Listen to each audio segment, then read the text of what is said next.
Hi, you're listening to Burn Beautiful, a podcast for women ready to step into their divine feminine leadership so they can create a life of joy, health, and impact beyond their wildest dreams. Here, you'll learn how to heal stress from the inside out, reclaim your vibrant health, and master your energy so you can lead powerfully without burning out and actually enjoy the moments that matter most in this one beautiful and precious life. I'm Nicole Whitaker, burnout and leadership coach, founder of Lead Up Health, and creator of the HERS method. Welcome. Welcome back to Burn Beautiful. It's great to have you here. And today I'm excited to dig into something that I personally have been working with a lot lately, and it has been unexpectedly healing. It's not glamorous. It's not something we're typically, especially as women, encouraged to embrace, but it has been so powerful. I have been able to take back so much personal power in the way that I've been working with this. And this thing that I'm talking about is anger or even rage, and how it can actually become the path to letting go or to forgiveness. If you've ever experienced something where it's like that thing from last week or even years ago keeps popping back into your mind, or it'll creep up on you unexpectedly, and there you are looping back or ruminating about that person, that conversation, or that moment that you can't quite shake, this episode is for you. And it's also for you if you tend to feel anger often, or if it's an emotion that you rarely let yourself touch. Because the reality is, anger is a necessary emotion to move through if you want to be able to let go, really let go of an experience, and then open up, increase capacity for genuine happiness and this lightness of being. So today we're going to talk about why and how to move through that anger rather than suppress it or ignore it, pretend it doesn't exist, or to just get stuck in it. We all have a relationship with anger, and it's all shaped by your own lived experience. For some of us, for some of you, it bubbles up easily. For others of you, it's buried under layers of just busyness or intellect, right? A lot of us, especially successful, career-oriented women, tend to stay in our minds, right, and analyze. Or it's buried under this being fine. I'm fine because I have to be fine, because we do have to be fine with our busy lives. But this is your invitation to gently reflect on what your relationship is with anger and to consider how reclaiming it might actually open the door to that real freedom, to that real joy that we all desire. So, it's fall right now, and watching the trees, I'm struck every year, but especially this year because I've been meditating in the same spot facing the trees. So I've been able to watch them change. But I've been struck by how effortlessly they release during the fall, right? It's like there's this deep knowing within them that spring's going to come again, new life will come. But for us humans, letting go doesn't feel that effortless all the time. It can feel like a free fall. In my 20s, especially breakups, they would just devastate me, right? That letting go of a relationship or that hope for what might have been. I wanted to believe there was something better, but I didn't necessarily have that deep knowing like these trees seem to do when these beautiful golden red leaves just fall gently to the ground. So today we're going to explore how anger is actually the path towards letting go gracefully. And looking at anger, it has a bad rap, right? It's thought of as a secondary emotion. It's something we typically try to avoid. We don't want to be that person who yells at our kids. We know that anger isn't going to get us very far, right? Especially as women. And it's an unpleasant feeling, right? We don't want to feel angry. We want to be that calm, cool, collected person at work, as parents, and that steady pilot. Um, and ultimately, of course, we want to embody our higher selves. But far too often, the way that we have been taught to do this and the way that I most certainly was getting into the habit of doing is just kind of ignoring or not making time for or stuffing those negative emotions, especially anger, right? We try to vibe high, but here's the thing is that stuffing, it doesn't make it disappear. It actually lodges it in our bodies, right? We know emotion isn't just in our heads, it's in our bodies. And that is stored as tension. It's bottled up. And so we can be more reactive when we don't want to be. And even it manifests as illness. Gaber Mate explains that suppressing emotions disrupts our stress response, our healthy stress response, and it creates inflammation and immune dysfunction. And when we shut down pain, we also shut down joy. But here's what I've relearned recently through my mentor and then on my own embodied practice, which is this: anger, rage is sacred. What I mean by that is anger is a clear, life affirming energy that arises to protect us, to set boundaries. And we can do this without losing connection to love, integrity, and presence. In fact, experiencing emotion is a prerequisite for not blowing up at others, for not mismanaging our anger and then regretting what we said or what we did. And when we're able to move through that anger or let anger move through us, that's when we can actually let go. And that's where forgiveness, real forgiveness, and then real empowerment begins. And so today I want to walk through the science and also the spirituality behind anger and how to experience it in that embodied way so you can transmute anger into power and ultimately allow for it to lead you towards forgiveness and letting go so you can feel more integrated and whole and therefore have stronger relationships, experience more success and real authentic happiness and joy, not just as this external facade, right, of happiness, of joy, but really embodied, where your outer expression is actually a genuine reflection of your inner world, what you're feeling inside. And it's going to be a real talk as always. I'll share my own very recent and personal experience and learnings with this and invite you to explore yours. So I'm going to start off by sharing my recent personal experience with anger because I think it really highlights one common experiences that so many of us have around anger, and it kind of showcases the process of moving through that anger. So a little bit of context. I had a complicated relationship with anger growing up. I honestly don't know who doesn't. I both feared it. Of course, when parents are wonderful and imperfect parents, when mine would explode with anger, it was scary for me as a kid. But I also had a lot of anger myself because honestly, anger feeling felt a lot safer than feeling hurt. So, I was angry at my parents for moving me around all over the place without my say in it. When I joined Teach for America, I was angry at the injustice I witnessed for my brilliant students in these under-resourced schools. And in my 20s, I really wore that anger like armor. So I literally remember I would go on dates with men, and if they said anything remotely like sexist or racist from my perspective, I would just straight up tell them off. Okay. So I was, needless to say, I was single until my 30s. But back then, honestly, I saw it as passion. It was a part of what drove me. It kept me aligned to my values. But as I got older, three things happened, as I think happened to a lot of us. First of all, it was clear that anger was not getting me where I wanted to go, or that form of expressing anger, right? So, as I gave you that digging example, didn't bode well there, but at work as well, right? I remember once in a previous job, I calmly asked for a raise when I found out that the parallel of my role, a male colleague's salary, was significantly higher than mine. I wasn't angry about it, but I was direct about it, right? I came to my boss and I was direct about saying what happened, what I saw, and asking for a raise. And he got super angry. And yes, I did get that raise, but he also, he reprimanded me and said I needed to ask differently next time. And so now I'm like, well, I can't be angry, but I also can't be I can't show that directness. And so that lesson is sweet and composed gets reward, not the fiery truth.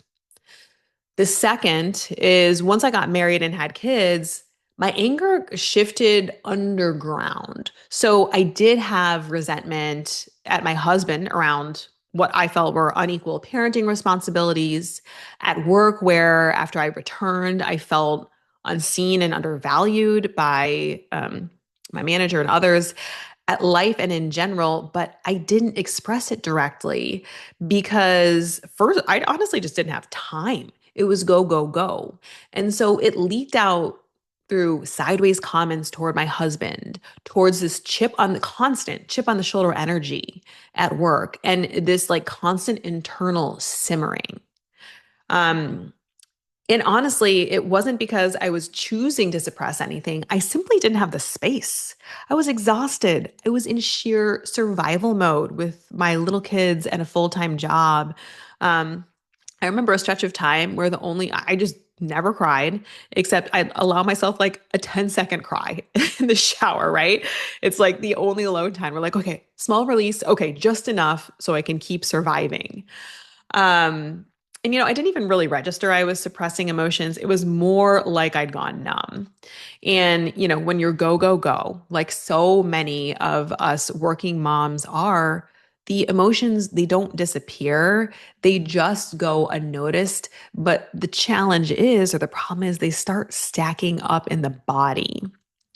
And then finally, the third thing that shifted around anger as I grew older is I did deepen spiritually. I've started meditating regularly, working with my energy intentionally, focusing on, vibing high and choosing emotions like love, which is all fabulous. But the way that I was doing it is I unknowingly started bypassing my own anger. I was genuinely trying to follow the advice of these spiritual teachers and guides that I deeply respected and do respect. And a lot of that advice was like, watch the motion, identify, stay in the observer seat, and I wanted to be serene. I didn't want to be an angry person. So I'd notice the anger, maybe I'd label it, oh, you're angry, and thought that was emotional maturity or EQ. But what I didn't realize was that I was living in my head and intellectualizing that anger again, um, spiritualizing my way out of actually feeling it. Because that emotion, again, lives in the body. And I knew this. I knew that emotion is stored in the body. On the outside, it looked calm and composed. And honestly, I didn't feel angry. But inside, these emotions were taking their toll. So this is the state I was in. And recently I noticed that even though I left my organization over a year ago, I kept having these random memories of my former manager's microaggressions. They would resurface randomly, uninvited, like pouring coffee, like popped in. And I remembered, oh, remember that one time he just cut me out of a hiring process? Or even meditating, like a backhanded comment that he or compliment that he would say would pop up in the middle of meditation, and I try to rationalize them away, like it's okay, Nicole, he's not in your life anymore. But the thing is that energetically he was.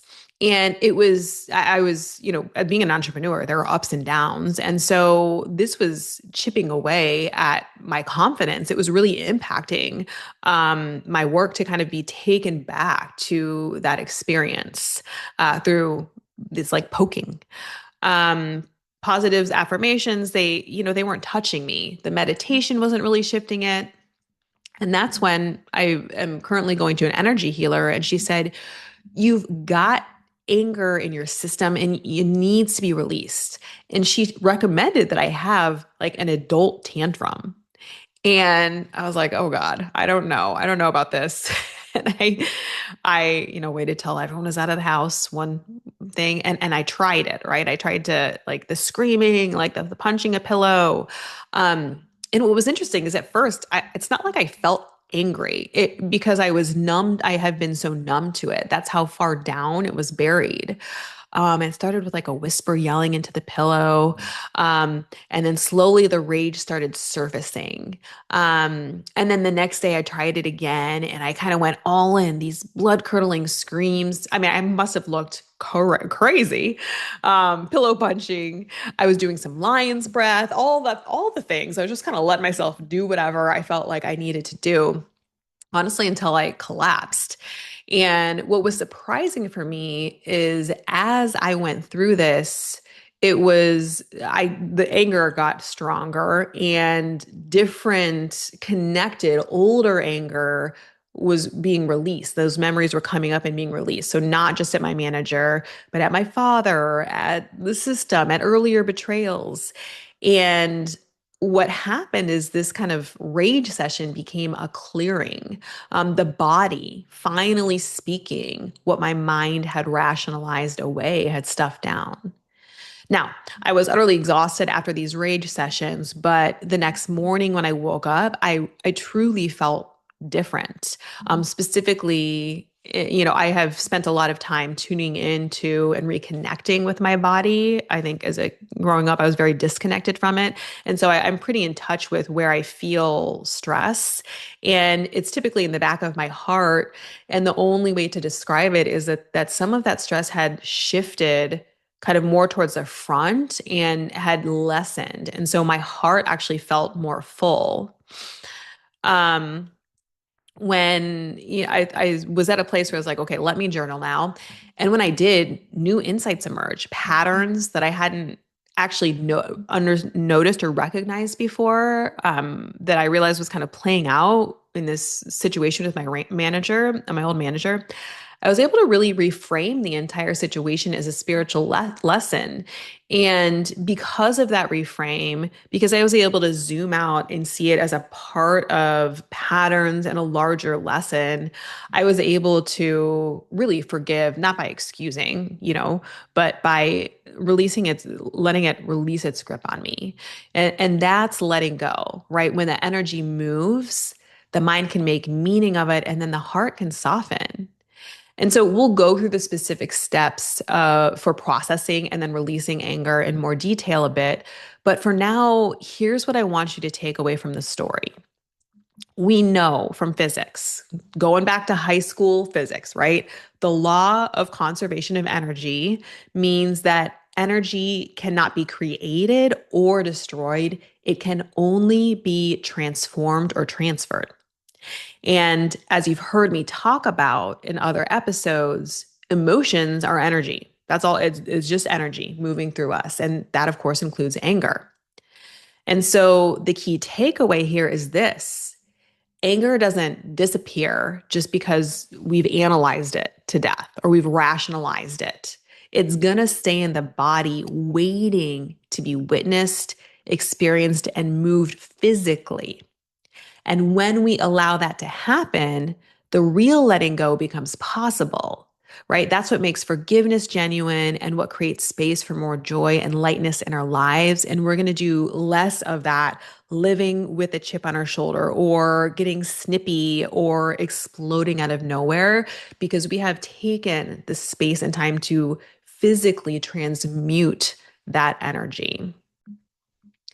So, I want to talk about some signs that you might be carrying suppressed anger, because as I shared, when my energy healer said, you have some anger to move, I was like, well, I did not feel angry.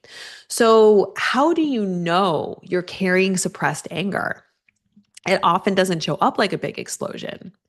It might show up like that one person or situation that keeps resurfacing in your mind, uninvited, months or even years later. It might look like irritability or resentment that leaks out sideways, right? In sarcasm, eye rolls, biting comments, or even emotional distancing. So this can come out a lot, at least it can for me, in intimate relationships. John Gottman he's a marriage expert. He talks about the four horsemen that can get in the way of a healthy marriage, and resentment and stonewalling are two of them. And so this could be the result. This could be a signal that there is some anger that needs to be processed. Physical tension for sure. Because again, that anger is going to live somewhere in the body. It'll be different for each of us, but this tension can be, in the jaw, shoulders, in the chest, in the gut. Even the hips carry a ton of emotion. So typically this will show up in, a consistent area for you, but it's unique to each individual. As I shared, for me, it's this like space behind my heart, but it can show up in other areas as well. And so I just invite you right now to take a breath and feel around in your body.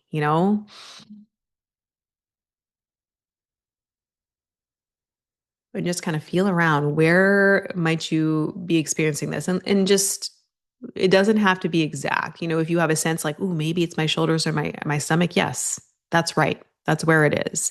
And even just breathing into it right now is going to help a bit. It can feel like a sense of numbness where like you should be feeling something, but nothing's coming. As I highlighted in my story, this comes often when we've experienced the same atrocity over and over and over again. It can come up in relationships. It can come up with systemic racism and sexism. It's like eventually someone can become so, um, it just happens over and over and over again that it can just be this numbness because it's a protective mechanism, right? Or like a giving up and a shutting down. Over intellectualizing emotions. So analyzing, rationalizing, or even, meditating them away without really feeling them. So this one is huge. If you are a smart and successful, which if you are listening to this, you most certainly are. If you have that analytical and business-like mind, so, and this is my default, if you're a no nonsense about results, about getting the outcomes, there is a very strong chance that this is present for you, right? We're trying to just think our way through it, rationalize, come up with a different belief, tell ourselves a different story. But that's not going to actually transmute that energy of anger. If you're feeling blocked when you're trying to connect with joy and gratitude or positive affirmations, like it's not just landing. Like I remember I was trying to do this like positive attraction manifestation meditation, and I was listening to it, but I couldn't feel it. And it's because I had this anger block. And so if you can relate to like these affirmations, they're not landing, or, it could be that you have some anger that is stuck. And if anger is your default emotion like me, it's likely because it just feels safer than hurt. Um, and also, if you don't clear it, it can become a shield. And the problem with that is that shields also keep all that good stuff from entering and exiting too. So experiencing and integrating anger is essential to experience joy. And then finally, suppressed anger or like any emotion can look like constant busyness. Yes, that looks like overscheduling, working late nights, booking your calendars. So on the weekend, you're going from one event to the other, kids' sporting event, then you're going to have lunch, then you're going to do this. Because when we keep moving, we don't have to feel, right? And that can feel safer than being still and being with yourself and with your emotions and facing the reality. And if any of this resonates, it does not mean you've done something wrong. It simply means that there's energy in your system that's being asked to be witnessed and moved, and that there's greater joy and peace of mind for you to experience on the other side of all this. So if you noticed or resonated with any of those ways that anger can be suppressed, not only have you not done anything wrong, you are completely brilliant because you have dealt with anger in a way that has kept you safe, right? Because as you'll see, there are many reasons, there are a ton of reasons for us to experience anger. And also, we have been told that it is not okay, that anger is bad. So we're going to talk about how to release this anger, but I do want to share a little bit about why suppressed anger exists, especially for women. So first, as I mentioned, there's family conditioning. right? So you want to ask yourself, how did you grow? What was anger like in your home? Typically, it was either explosive and scary or completely shut down. Like, oh, we're not going to talk about that. Let's just ignore that. We'll brush it under the rug. Um, Maybe you saw rage and thought, I never want to be like that. Or maybe you learned that, oh, good girls, we don't express our anger. And then there's societal conditioning, especially for women, and even more so for Black women and women of color. Anger has been culturally policed, right? Angry women are labeled emotional, irrational. Oh, you're on your period. Oh, stop being so crazy. It's unprofessional. Or the racialized and gendered trope, angry Black woman, right? These things are real and they have a direct impact on the way that we feel safe to experience and process emotions like anger. So to stay safe, to keep that job, to survive, we learn to tuck it away. And then there's also survival mode, right? Most of us are just, juggling all the things, work, parenting, caregiving, leadership. There's no time or capacity often to process emotions, to have an adult tantrum and then be exhausted for the rest of the day, right? So these things get pushed to the side so you can get your kids out the door in time.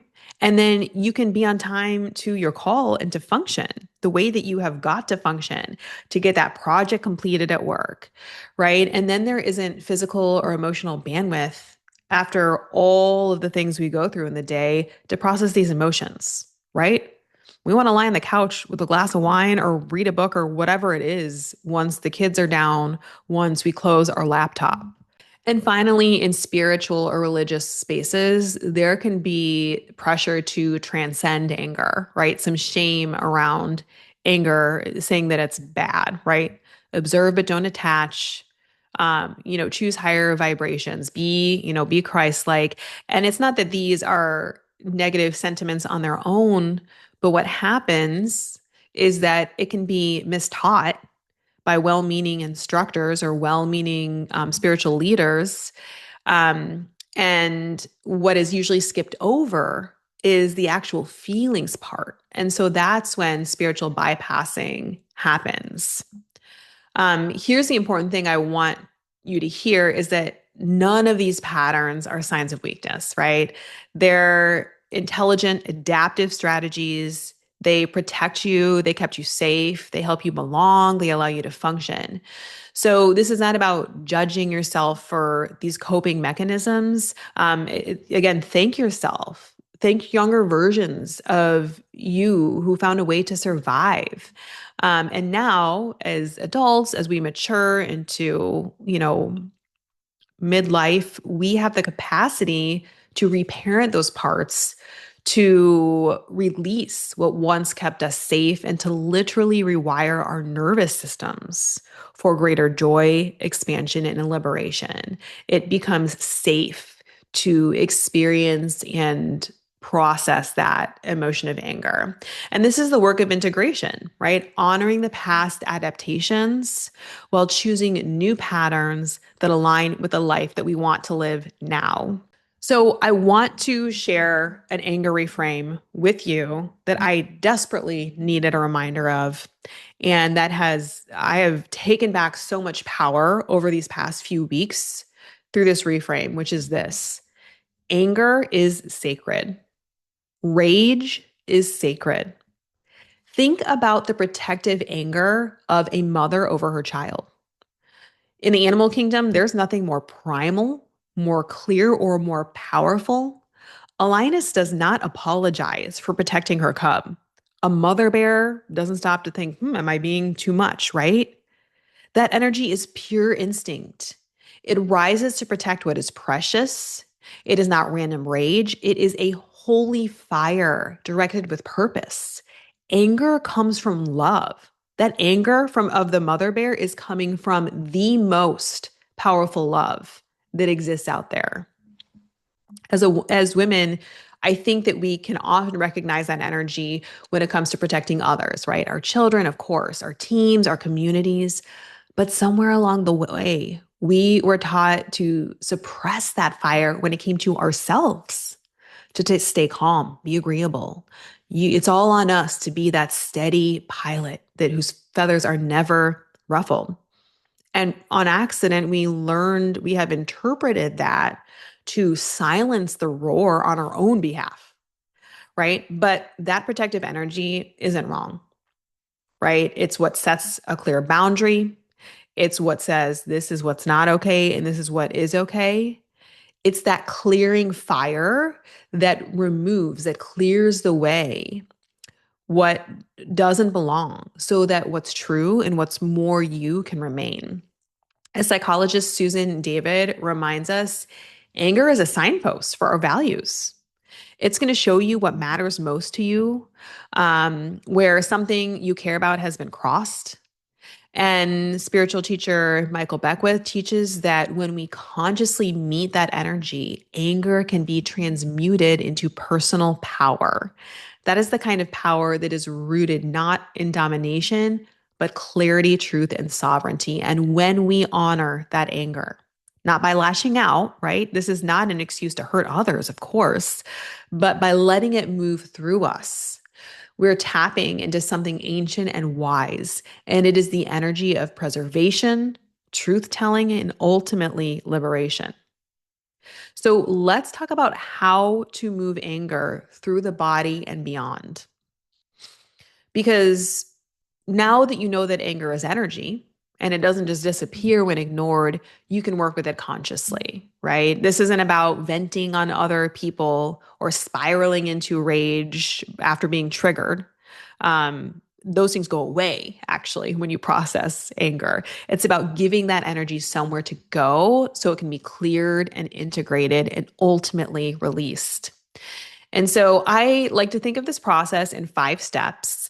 You can move through them in one sitting, or it can be over time, right? This doesn't necessarily mean you need to put everything aside and stop parenting and stop going to work. You've got to really tap into what is the process going to look like, to what degree, and how are you going to spread out these steps? So, step one is, of course, actually identifying what's there. You want to start by naming what you're feeling and what situation is connected to it. This can be super subtle because remember, suppressed anger often hides under looping thoughts like a little poke, a consistent poke, or numbness, or just some irritation, or just some physical tension. And now you want to notice where that energy lives in your body, your throat, your chest, your jaw. And what you want to do here is just bring gentle awareness to it.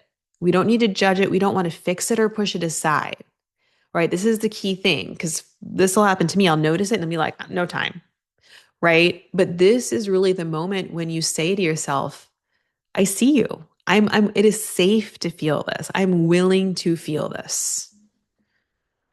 Step two is to physically process that energy. Okay. So you want to give your body permission to express the anger in a safe, contained way. So this can look like, as I shared, waiting till you're home alone and screaming into that pillow, or in your car. The car is a great place to just unleash if you're driving by yourself, punching or hitting a pillow or bed.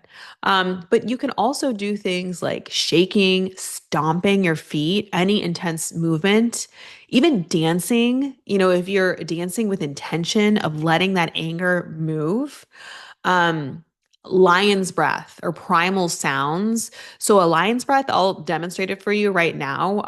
It looks funny. But I love lion's breath. It is such a powerful release, breathing that air over your tongue. So you literally stick your tongue out, way out, and open your mouth. If you're watching me on YouTube right now, you can see it.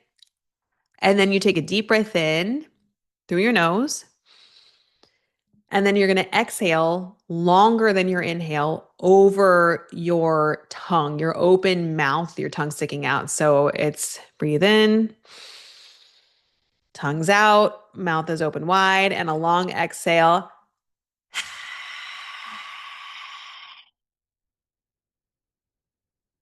You can just kind of feel that anger release. And then you can also do some intentional release of where you experience that emotion in the body. So if you're familiar with yoga, you can do some heart openers where you're kind of doing some back bends and kind of opening up the heart space. Emotions live in the hips a lot, so you can, do some hip openers there. And just as a reminder, you don't have to feel super angry at the start.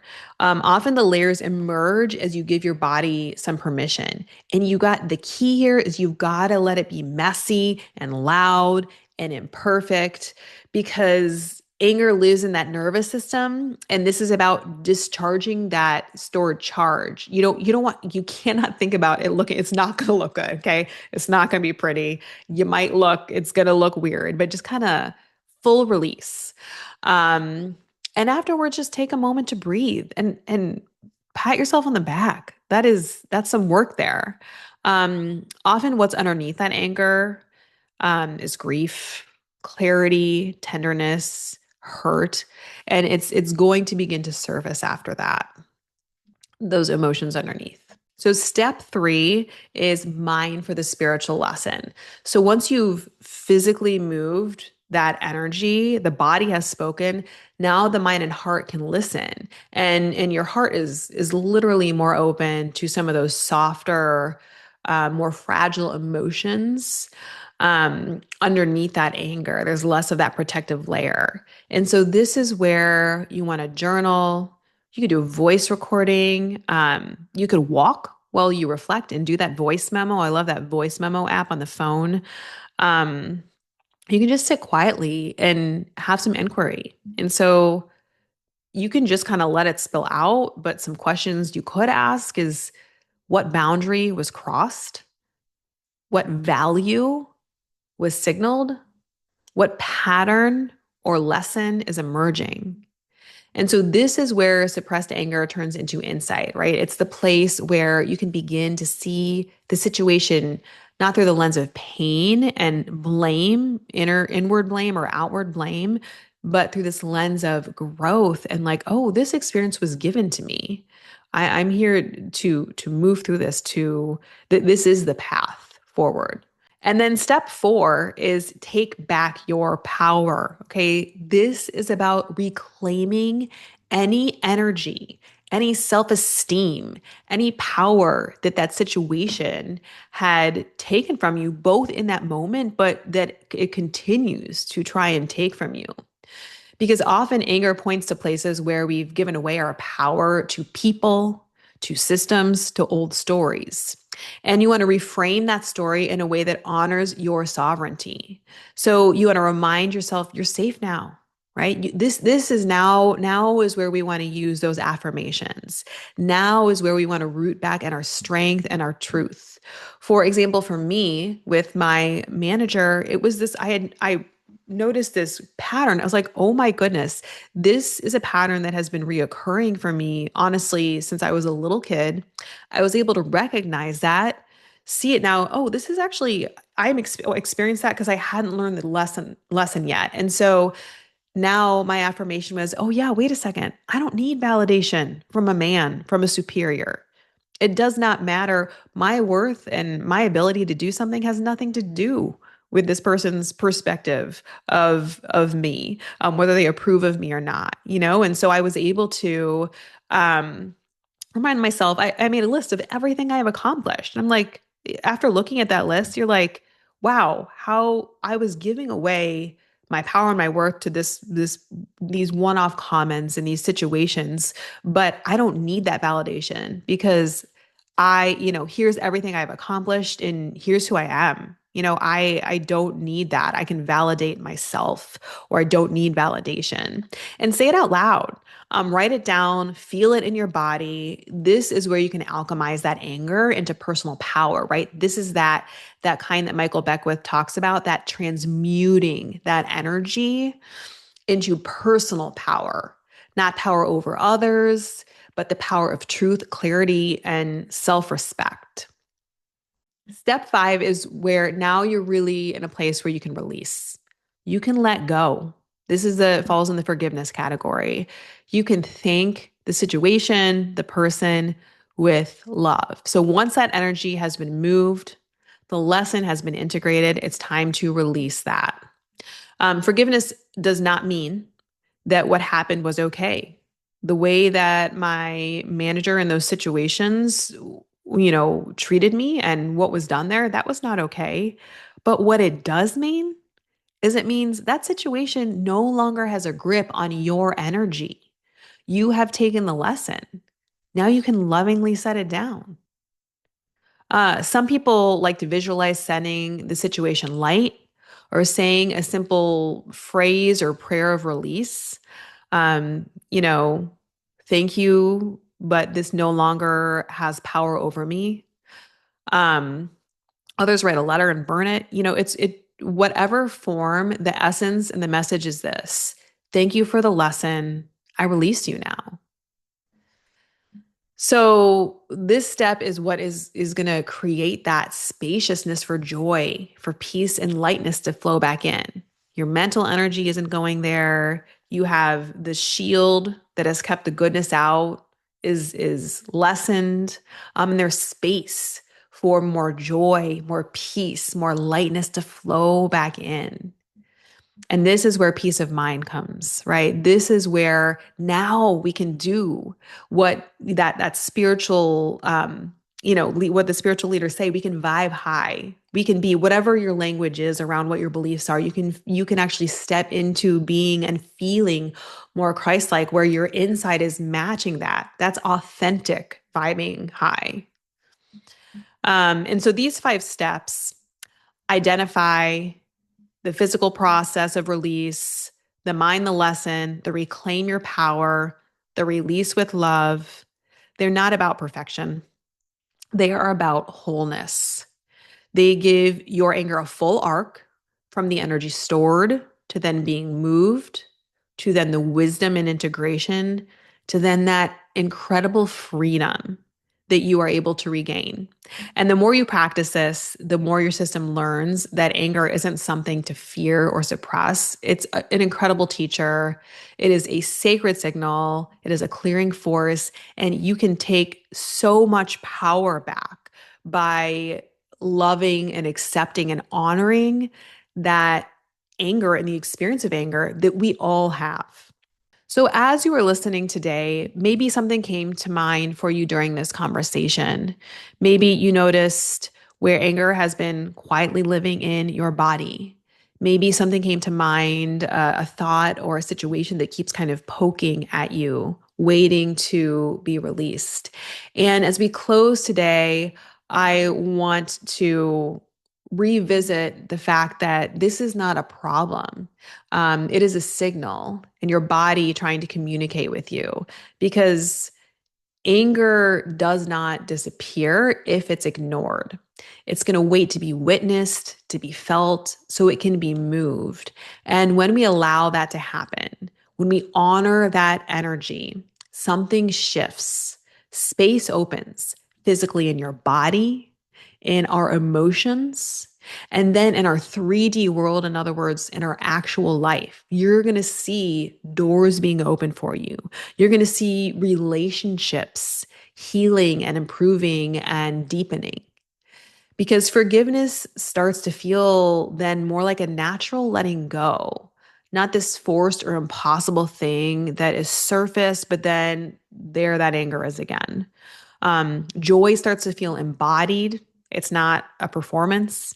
And we begin to live life in a way that where our outer life, what we're expressing outward, actually reflects our inner truth and how our inner being is feeling. So today, especially if you're listening to this in autumn, take a moment or two to go outside and really watch a tree in all of its golden or red glory and witness how gently and easily it lets go of its leaves.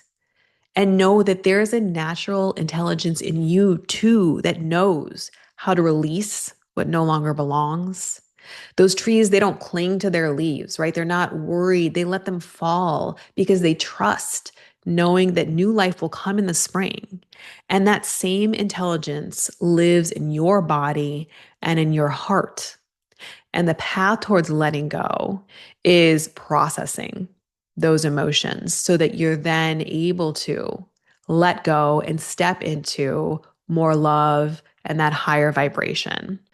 So, as you move through this season, I invite you to trust that process, to meet what's arising, even if it's fiery, with reverence, to feel it so you can let the old fall away, so you can thank it for its lesson and thank this incredible life for presenting you with moments like this so you can shed and grow and reveal more of you, the real you, so that what is true can remain. And this is the work of wholeness. This is leadership. And it's the quiet, powerful liberation that comes when we honor every part of ourselves, of our experience, of our emotions, the good with the bad, the light with the dark, even the fiery parts, and the parts that we have been taught to silence. It's all sacred. And it's all what makes us whole and human and powerful. Thank you so much for hanging in there with me today as we explored the incredible power of anger. Until next time, burn beautiful loves. Thank you for spending this time with me. If this episode sparked something in you, subscribe, and I'd be so grateful if you'd take a moment to rate and review the show. It is the most powerful way to help other women find it. And if you know someone who is struggling or on the edge of burnout or simply wants to lead from wholeness, send this their way. Let's grow this movement together. To get exclusive insights, tools, and behind-the-scenes support, join the Hers Insider list at www.leaduphealth.com. And if you're ready to explore working together, whether through coaching or consulting, you can book a free consultation right from the site. Until next time, burn beautiful loves.